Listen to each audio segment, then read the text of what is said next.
এক বছরে আপনার শিক্ষার্থী বান্ধব ছাত্র বান্ধব কি কাজ ছিল? এই যে ভাই কথা বলতে দেওয়া হচ্ছে ভদ্রতা। আবিদ ভাইয়ের এই মানে এটা আমি ঢাকা বিশ্ববিদ্যালয়ের মেধাবী শিক্ষার্থী আবিদ ভাই থেকে সেটা প্রত্যাশা করি। উনি কথা বলার সময় বারবার এই ধরনের ইন্টারফারেন্স করে, এটা কোন ধরনের ভদ্রতা? এটা তো ভাই একটা বেসিক একটা হচ্ছে বিহেভিয়ার। যখন ইয়ামিন মোল্লা এবং হচ্ছে সাদিক কায়েম এবং আরো দুজন আপনাকে যা যা মানে যা বললেন সবকিছুর বিষয়ে আপনার সম্পূরক যেগুলো বলার উত্তর। হ্যালো, হ্যাঁ আপনাকে ধন্যবাদ। আমি অনেকগুলো এখানে কোশ্চেন পেয়েছি এবং হচ্ছে যে সম্পর্ক প্রশ্ন পেয়েছি, সেটা হচ্ছে যে শুরুতে বিনিয়ামিন মোল্লা উনি ভাই বললেন যে হচ্ছে ছাত্রদল ডাকসু চায় না, সেটা একটা বানোয়াট কথা এবং মিথ্যাচারিতা। দেখেন, বাংলাদেশ জাতীয়তাবাদী ছাত্রদলের যে প্রক্রিয়ার মধ্য দিয়ে প্যানেল নির্ধারিত হয়েছে, সেই প্রক্রিয়াটা হচ্ছে আমাদের পার্টির, আমাদের সংগঠনের সেন্ট্রাল নেতৃবৃন্দ এবং বিশ্ববিদ্যালয়ের নেতৃবৃন্দ অভ্যন্তরীণ ভোটাভুটির মধ্য দিয়ে আমাদের প্যানেল নির্বাচিত হয়ে ডাকসুতে নির্বাচন করতে আসছে। আমরা প্রাথমিকভাবে আমরা আমাদের সংগঠনে বিজয় অর্জন করে এরপরে আমরা ডাকসুতে নির্বাচন প্রতিযোগিতা করতে এসেছি। যখন দেখেছে আমরা এই প্রক্রিয়ায় এই চমকের মধ্য দিয়ে আমরা আমাদের প্যানেল ঘোষণা করেছি, তখন দেখলাম আমরা আমাদের যে প্রতিপক্ষ প্যানেলগুলো আছে, তখন এই রাজনৈতিকভাবে আমাদের এই সিদ্ধান্তগুলোকে রাজনৈতিকভাবে মোকাবেলা করতে ব্যর্থ হয়ে আমাদেরকে নানান ধরনের বুলিং এর শিকার করছেন, অপপ্রচার করে যাচ্ছেন। সুতরাং জাতীয়তাবাদী ছাত্রদল এই বাংলাদেশের শুধু ডাকসুর ভোটাধিকার না, এই গোটা বাংলাদেশের গণতন্ত্র এবং ভোটাধিকারকে ফিরে আনার জন্য গত 17.5 বছর জীবনের সর্বস্বটুকু বিলিয়ে দিয়ে রাজপথে ছিল। সেগুলো প্রমাণ দেওয়ার কিছু নয়, সেটা উপস্থিত দর্শকবৃন্দ যারা আছেন, অতিথি যারা আছেন, সকলে স্বীকার করবেন। এরপরে দেখলাম যে বিনিয়ামিন মোল্লা ভাই বললেন 2019 সালের নির্বাচনে শিবির অংশগ্রহণ করতে পারেনি। দেখেন ভাই, বিনিয়ামিন মোল্লা ভাই শিবির অংশগ্রহণ করতে পারেনি না, শিবির অংশগ্রহণ করেনি, কারণ তারা তো প্রকাশ্য রাজনীতি করতেই তখন ভয় পাইতো। তখন তারা বিহাইন্ড দ্য সিনে ছাত্রলীগের হয়ে বিভিন্ন পদে পদায়িত ছিল। সুতরাং তারা নির্বাচন করেনি, এমন না যে তাদেরকে নির্বাচন করতে দেওয়া হয়নি। তারপর সাদিক কায়েম ভাই বললেন দিল্লির বয়ান বলছেন। সাদিক কায়েম ভাই, আমি ইতিহাস পড়তে চাই না, আমি ইতিহাসে যেতে চাই না। 5 আগস্ট পরবর্তী সময়ে ঢাকা বিশ্ববিদ্যালয়ের বিভিন্ন দেয়ালগুলোতে রাজাকার শব্দটাকে কারা নরমালাইজেশন করার চেষ্টা করেছে? আপনি নিজে সেটাকে নেতৃত্ব দিয়েছেন, নিজে নরমালাইজেশন করার চেষ্টা করেছেন। এই ঢাকা বিশ্ববিদ্যালয়ের মাটিতে জাতীয় সঙ্গীতকে অবমাননা করেছেন আপনারা। তারপর হচ্ছে যে টিএসসিতে যারা স্বীকৃত, হ্যাঁ বিচারিক হত্যাকাণ্ড নিয়ে প্রশ্ন আছে, বিচার হয়তো বা শাস্তি কম হতো অথবা শাস্তি বেশি হতো, কিন্তু স্বীকৃত যারা রাজাকার তাদের ছবি তো আপনি টানাতে পারেন না। তারপর হচ্ছে যে এই গণঅভ্যুত্থান পরবর্তী সময় 5 আগস্ট পরিবর্তন সময়ে আপনারা তো দেখেছেন শিবির ম্যাগাজিন প্রকাশ করেছে, সেই ম্যাগাজিনে বলা হয়েছে স্বাধীনতা মুক্তিযুদ্ধে মুসলমানদেরকে ভুল বুঝিয়ে মুক্তিযুদ্ধে নেওয়া হয়েছে। এই যে ঘটনাগুলো বললাম, এই ঘটনাগুলো কোনোভাবেই কি 5 আগস্টের পূর্বের ঘটনা না, এগুলো হচ্ছে আপনি নেতৃত্বে থাকা অবস্থায় ঢাকা বিশ্ববিদ্যালয়ের ঘটনা। সুতরাং এইগুলো যদি আপনি বলেন যে এগুলো দিল্লির বয়ান, তাইলে তো হবে না। ঢাকা বিশ্ববিদ্যালয়ে ডাকসুর যে গঠনতন্ত্র, ডাকসুর যে মূল উদ্দেশ্য, সেই লক্ষ্যে লেখা আছে স্বাধীনতা সংগ্রাম এবং মুক্তিযুদ্ধের চেতনাকে লালন করতে হবে। কিন্তু আপনারা 5 আগস্ট পরবর্তী সময়ে জুলাইয়ের গণঅভ্যুত্থানের স্লোগান ছিল তুমি কে আমি কে, রাজাকার। কে বলেছে স্বৈরাচার। সেদিন রাতের যে রাজাকার শব্দটা আমরা হাসিনার দিকে স্যাটায়ার স্বরূপ ফিরিয়ে দিয়েছিলাম, আমরা যে রাজাকার সেটা আমরা স্বীকার করিনি। সুতরাং 5 আগস্টের পরে স্বৈরাচারকে বাদ দিয়ে শুধুমাত্র তুমি কে আমি কে, রাজাকার স্লোগান দিয়ে নরমালাইজেশন করার যে চেষ্টা, সেটা অবশ্যই মুক্তিযুদ্ধকে হেয় করেছে। সুতরাং আপনারা যে ডাকসুতে আপনার পয়েন্টটা পেয়েছি আমরা। না, এখানে আরেকটা আছে, সেটা হচ্ছে যে শিবিরের সাদিক কায়েম একটু আগে বলেছেন যে তারা নির্যাতিত হয়েছে, নিপীড়িত হয়েছে। এ ভাই, নির্যাতন নিপীড়ন হয়েছেন এবং তাদের নেতাকে মারতে পানি খাওয়ার সময় প্রস্রাব খেতে বলেছে। আমরা জানি 1981 সালে চট্টগ্রাম সিটি কলেজে নির্বাচিত এজিএস কে কুপানোর পরে যখন সে পানি চেয়েছিল, শিবিরও সেদিন তাকে প্রস্রাব খাইতে বলেছিল। সুতরাং আপনাদের ওই ইতিহাস আছে। কিন্তু কথা হচ্ছে যে ব্যক্তি সাদিক কায়েম, আপনি সাদিক কায়েম ভিপি প্রার্থী, আমি আবিদ ভিপি প্রার্থী, এখানে ভিপি প্রার্থীরা আছি। কিন্তু আপনি সাদিক কায়েম গত 16 সাল থেকে 5 আগস্ট পর্যন্ত আপনি সাদিক কায়েম কোথায় ছিলেন? এটা হবে প্রশ্ন, আমরা এটা জানতে চাই। তারপর কাজ করার কথা বলছেন, ঢাকা বিশ্ববিদ্যালয়ে আমরা দেখেছি ছাত্রলীগের আমলে প্যারালাল প্রশাসন করে ছাত্রলীগ প্রশাসনকে নষ্ট করে দিয়েছিল, এরা প্রশাসন সেজেছিল। কিন্তু 5 আগস্টের পরে দেখতে পেলাম প্রশাসন দিয়ে কাজ না করিয়ে আপনারা ছায়া প্রশাসন সেজেছেন।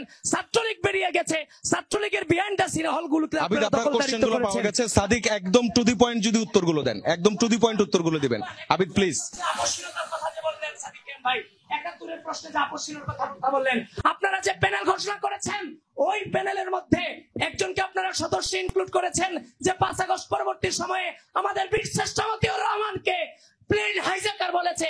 তাহলে এগুলা কিন্তু আপনারা জানতেন, যেন সেই প্যানেলে তাকে আপনারা ইনক্লুড করেছেন। তার মানে কি সাদিক অনেকগুলো পয়েন্ট, আপনি টু দি পয়েন্ট উত্তর দিবেন, একদম টু দি পয়েন্ট উত্তর দিবেন। দেখেন আবিদ ভাই 5 আগস্টের পর থেকে এই কবিতাগুলো বারবার আবৃত্তি করে আসতেছে।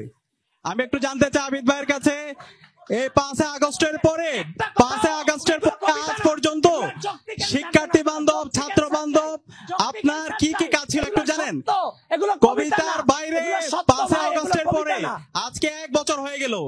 এই 1 বছরে আপনার শিক্ষার্থী বান্ধব, ছাত্র বান্ধব কি কাজ ছিল? এই যে ভাই কথা বলতে দেওয়া হচ্ছে ভদ্রতা। আবিদ ভাইয়ের এই মানে এটা আমি ঢাকা বিশ্ববিদ্যালয়ের মেধাবী শিক্ষার্থী আবিদ ভাই থেকে সেটা প্রত্যাশা করি। উনি কথা বলার সময় বারবার এই ধরনের ইন্টারফারেন্স করে, এটা কোন ধরনের ভদ্রতা? এটা তো ভাই একটা বেসিক একটা হচ্ছে বিহেভিয়ার।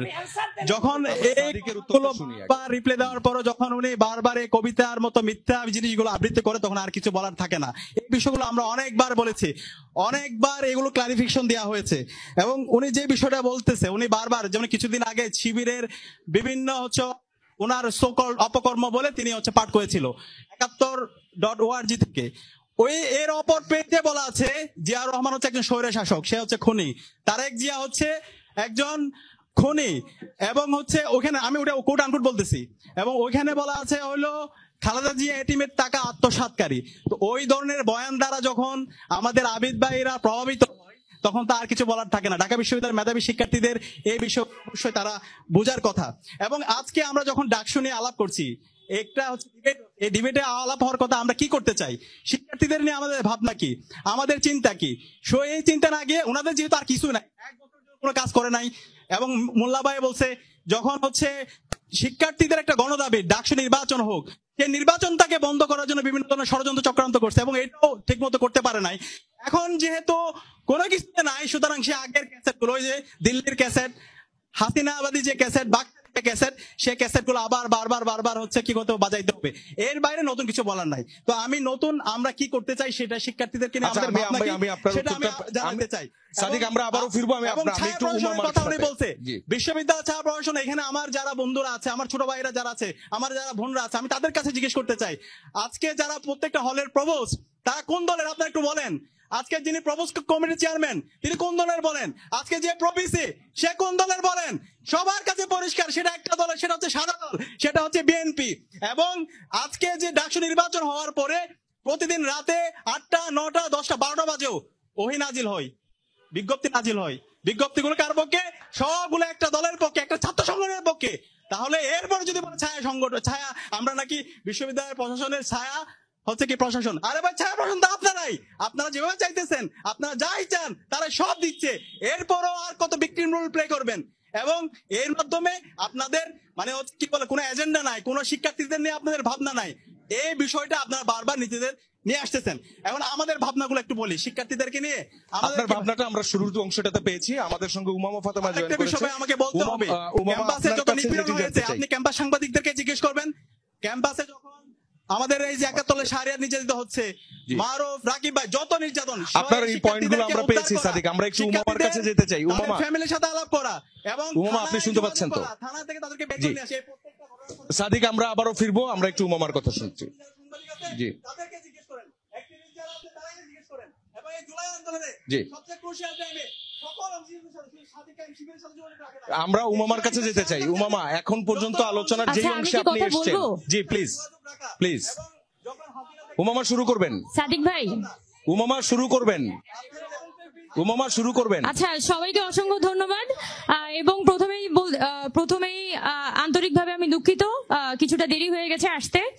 আমার যারা সহ আলোচক আছেন তাদের আলাপগুলো আমি মিস করে ফেলেছি। প্রথমেই আসার পরপরই যেহেতু আবিদ ভাই এবং সাদিক ভাইয়ের বক্তব্য শুনছিলাম, তো দুইজনের বক্তব্য শুনে আমার মনে হয়নি আমি কোনো ডাকসু সংলাপে এসেছি। আমার প্রথম অনুভূতি যে সম্ভবত আমি কোনো রাজনৈতিক মতাদর্শিক দ্বন্দ্ব এবং কে এখানে সব থেকে বেশি সঠিক এমন একটা যুদ্ধের মধ্যে প্রবেশ করেছি। তো এটা খুবই দুঃখজনক যে এই ধরনের মতাদর্শিক দ্বন্দ্বে আর ঢোকার জন্য আসলে ডাকসুকে কেন প্রয়োজন।